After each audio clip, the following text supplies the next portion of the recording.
Exactly this time last year, I was standing on the slopes of Mount Everest about to dive in to a very, very cold glacial lake. And so I think it's an opportune moment to reflect on that swim, because certainly those mountains changed me and changed the way I think. Just to start off with the big picture, around the entire world, water is under threat, everywhere. When I was born, the world's population was 3.5 billion people. This year, we're going to get to the 7 billion mark, and we're expected to be 9 billion by 2050. Okay? And so water is under threat everywhere, and nowhere is it more acute than in the Himalayas and in the Hindu Kush mountains. And so I decided to go and do a swim on Mount Everest to really draw attention to the melting of the glaciers and also the threat to peace in the region. And I'm not talking about interstate conflict. I'm talking about conflict between communities. Imagine if you are a farmer in Bangladesh and you're at the bottom of the Ganges River, and every single year you get less and less water. And you start getting a little bit upset with those farmers who are upstream from you and those industries and power plants upstream from you who are all using up the water. Or imagine if you are a factory owner on the Yangtze River in China, and every year you also are getting less water, but you're also getting polluted water. Or you live in New Delhi and you're a mother and you have to get up very, very early and stand there by a water truck with your bucket so that you can get water. And you're literally fighting with your neighbors for water. That's the type of conflict I'm talking about. And it's not a hypothetical conflict. That conflict is happening now in Southeast Asia. So anyway, I decided to go and do this symbolic swim on Mount Everest. So initially I went to Kathmandu. From Kathmandu, I went to Lukla.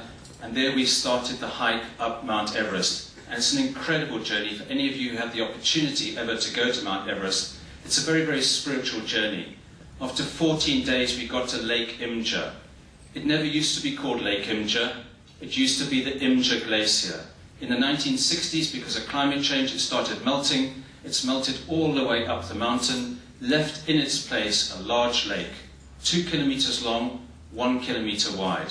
So I dived in there, I did a quick test swim, no problem at all, got out.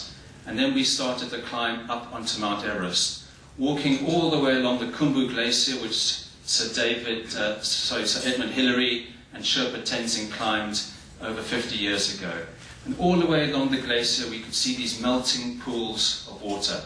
Eventually, we get up onto Mount Everest, and it's quite an ordeal. You're 5.5 kilometers above sea level, very, very difficult to breathe. If you were just to run from here to the end of the room, you'd be bent double, vomiting because of the lack of oxygen. There, we found 2 lakes, about 1 kilometer, both of them were about 1 kilometer long. And I prepared myself to do this symbolic swim in one of these lakes. And I prepared myself the way I have always prepared myself for cold water.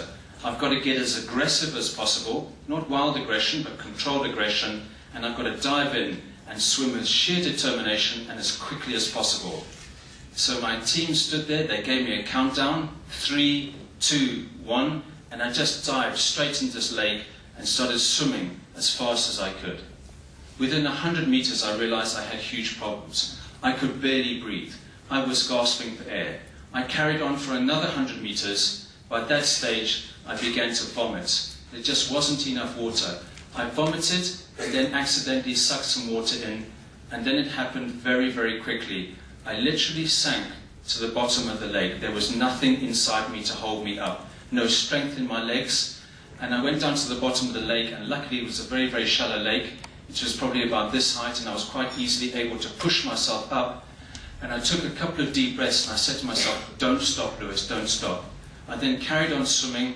Within another 7 to 10 strokes, it was all over. Again, vomiting in the water, sank down to the bottom. This time it took every single little bit of life inside me to get me to the surface. I got to the surface, I took a few deep breaths, and then I swam back to where I had started from and got out. My team took me, and they took me as quickly as they could down to a little village called Gorak Shep, okay, which was about 500 meters down, and there I could get more oxygen into my system, and we could evaluate what we had done and whether this swim was actually possible. The leader of the expedition was a former British Army general called Tim Toynbee. He used to be the commandant of Sandhurst, the Royal Military Academy. And he looked at me and he gave me a quick debrief. He said, "Lewis, if you want to do this swim, seriously, you're going to have to change. I'm no swimmer, Lewis, but from what I've seen today, if you try that same thing again, you are going to drown in this water. You've got to change. In fact, I'd say as much as you've got to take a radical tactical shift." Those are the words he used. A radical tactical shift. He said, every single thing which you have learnt in swimming, you need to ignore. Okay? What I recommend you do, Lewis, is instead of swimming as quickly as possible, what you should do is actually you should try and swim as slowly as possible. Instead of swimming crawl, why don't you swim breaststroke, and then you're going to be able to breathe a lot more. And most importantly, Lewis, is your attitude when you get into the water. You've got to put aside this aggression. Now is the time for humility. And he looked up to Mount Everest and he pointed up to the mountain and he said, "You can't bully this mountain, Lewis." And it was like somebody had literally taken a penny and dropped it. And I realized how I was going to have to do this swim. We spent 2 days there at Gorakshep, and then we plucked up the courage to walk again up the mountain. Myself, the general, and a few Sherpas led by a guy called Sanjeev. Eventually we came over a rocky outcrop, and there was a lake in which I had nearly drowned 2 days previously. And I remember looking at this lake and feeling inside my stomach that I just didn't want to do this swim. I was absolutely petrified, and I knew this was going to be a very, very fine balancing act. If I go too slowly, I'm going to get hypothermia, and that is very, very serious. If I go too quickly, I can quite easily drown.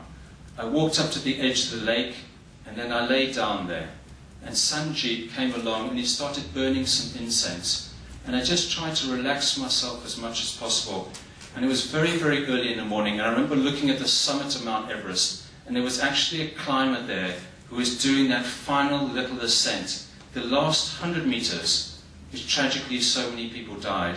And he was slowly making his way along the edge, and the snow was blowing and buffeting him, and I just watched him slowly, slowly get up the mountain. And then I stood up, I shook the hand of the general, shook the hand of Sanjeev and all the Sherpas, and I said, "Let me just get on with this." I walked slowly into the water, and then started swimming breaststroke as slowly as I could across this lake. After just 100 meters, I was absolutely frozen. The cold had gripped its way around me.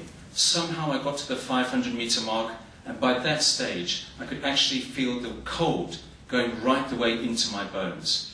I thought to myself, if I actually don't break into crawl now, I'm going to actually die here of cold in this lake on Mount Everest. And then I heard Sanjeev shouting at me, "Slower, Lewis, slower." And I simply couldn't go any slower. And then I just, in my mind, I shifted it, and I imagined, it sounds bizarre to say this, but I imagined that I was swimming with my mother, okay, and my mother loves to swim breaststroke in the Sea Point Pavilion. And all I imagined was myself swimming with my mother as slowly as possible across the Sea Point Pavilion. I got to the 750-meter mark with those thoughts, and then I think it was adrenaline which just got me to the end. I climbed out, and I simply cannot begin to describe the sheer joy in the whole team that we had made this swim. I learned 2 very, very important lessons there on that mountain.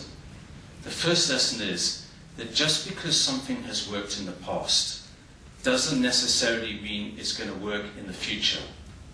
The second lesson I learned was that sometimes you get yourself into a situation which is so difficult that unless you change, and change fundamentally, literally change the way you think, you're not going to survive.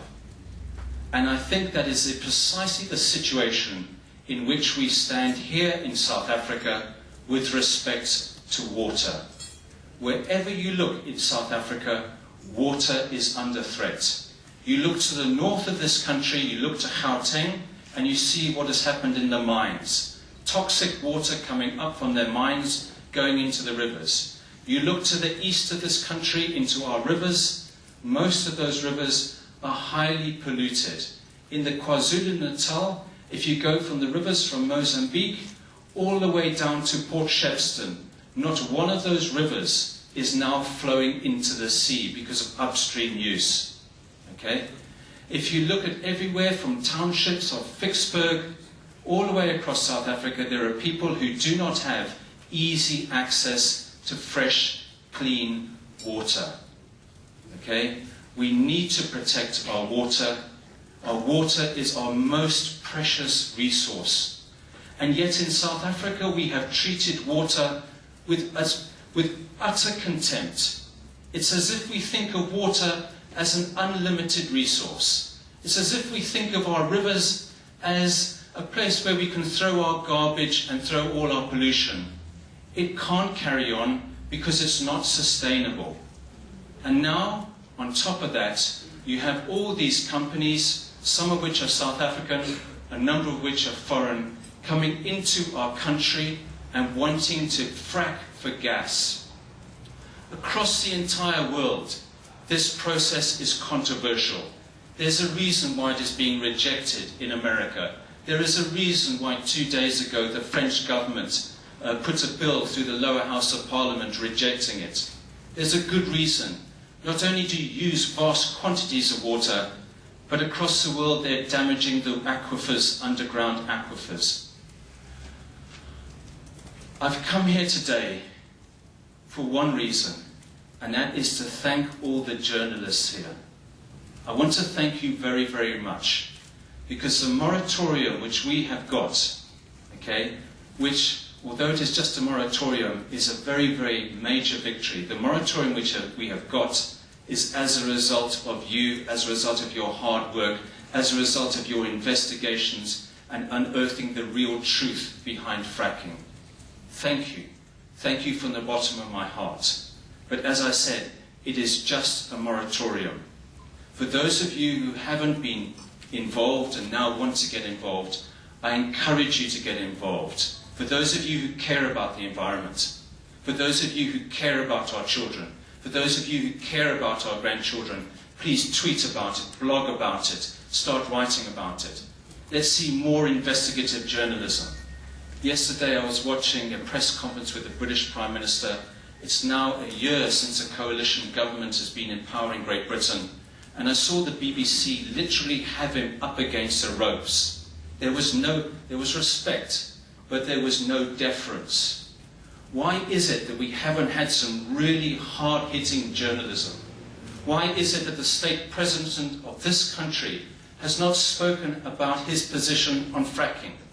Why is it that all these companies that want to come and frack in this country, we haven't interviewed their CEOs? The CEO of Shell has been interviewed quite extensively. But what about the CEO of Sasol, our own Sasol? What about the CEO of Anglo-American, of Bundu Oil, of Falcon Oil, all these companies? I want to know, and I think the public wants to know, what is their position? How do they justify competing with us for water in this arid country? What cocktail of chemicals are they going to be pumping into our grounds? Okay? Who are the people who are financially backing these people? Why have there been no interviews with people, who are financing these people? Why have there been no interviews with Sunlum Investments and all these companies? Please get in there and start investigating, because I think if you start that investigation, it'll unearth the dirty truth behind fracking. Fracking is not sustainable. Okay? The time and the era of fossil fuels is over. I never ever thought, and I've said this on a number of occasions, I've never ever thought that there would be a debate in this arid country about which was more important, gas or water. We can survive without gas. We simply cannot live without water.